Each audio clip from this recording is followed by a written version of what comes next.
Embassies में क्या होता है कि डे एंड टाइम फिक्स होता है कि आपको अपील करने जाना है, और कुछ एम्बेसीज में क्या होता है कि डे टाइम फिक्स नहीं होता है, आप डायरेक्ट भी जा करके आप अपील का प्रोसेस कर सकते हैं। तो उस केस में आपको क्या करना है, आपको पहले से ही आपको डे टाइम पता करके आप वहां पर जा सकते हैं।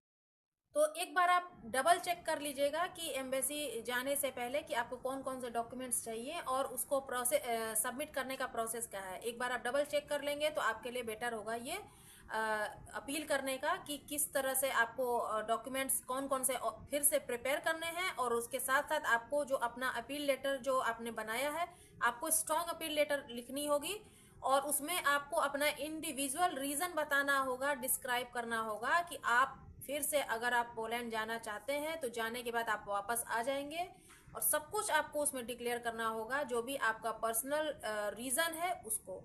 तो इस बात का ध्यान रखिएगा कि किसी किसी एम्बेसी में डे एंड टाइम जो होता है ना फिक्स होता है, और किसी किसी एम्बेसी में डे एंड टाइम फिक्स नहीं होता है। तो जाने से पहले एक बार आप या तो कॉल कर लीजिए, या तो फिर आप जा करके पता कर लीजिए कि आपको कौन कौन से डॉक्यूमेंट्स चाहिए इसको अपील करने के लिए। अब इस अपील को आपने कर दिया, उसके बाद भी आपका रिजेक्शन आता है, तो अब आप क्या करेंगे। जब आपका सेकेंड टाइम रिजेक्शन आता है तो इसके साथ साथ आप क्या करेंगे, पॉलिश लॉ के अकॉर्डिंग आपको 30 डेज का टाइम मिलता है अपील करने का। मतलब कि जब तक आपको पॉलिश डिसीजन नहीं आ जाता 30 डेज के अंदर आपके अपील प्रोसेस का, कि आपका रिजेक्शन आया या फिर से आपको वर्क परमिट मिल गया, तब तक आपको वेट करते रहना पड़ेगा। दूसरा, आपको जो रिजेक्शन के लिए आपको मेल डालनी है, आपको जहाँ से वर्क परमिट मिला है, आप वहाँ पर भी अपनी कंपनी में आपको जहाँ से वर्क परमिट मिला है, आप उस कंपनी में भी इस लेटर को अटैच करके आप उसको मेल कर सकते हैं कि मेरा जो रिजेक्शन निगेटिव डिसीजन आया है, फिर से मैं उसको अपील करना चाहता हूँ, आप फिर से इस पर मतलब विचार कीजिए कि मुझे वीज़ा देने में हेल्प कीजिए। तो मतलब आप समझ रहे होंगे मैं क्या कह रही हूँ, कि अपील करने का मतलब ही ये होता है कि आप मेरे डिसीजन को रिजेक्ट ना करें, मुझे मेरा वर्क परमिट जो है, मेरा वीज़ा जो है, आप एक्सेप्ट कर लें।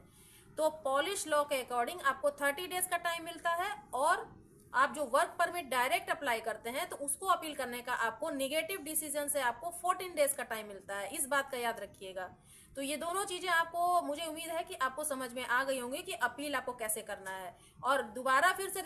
रिजेक्शन आता है तो आपको 30 डेज तक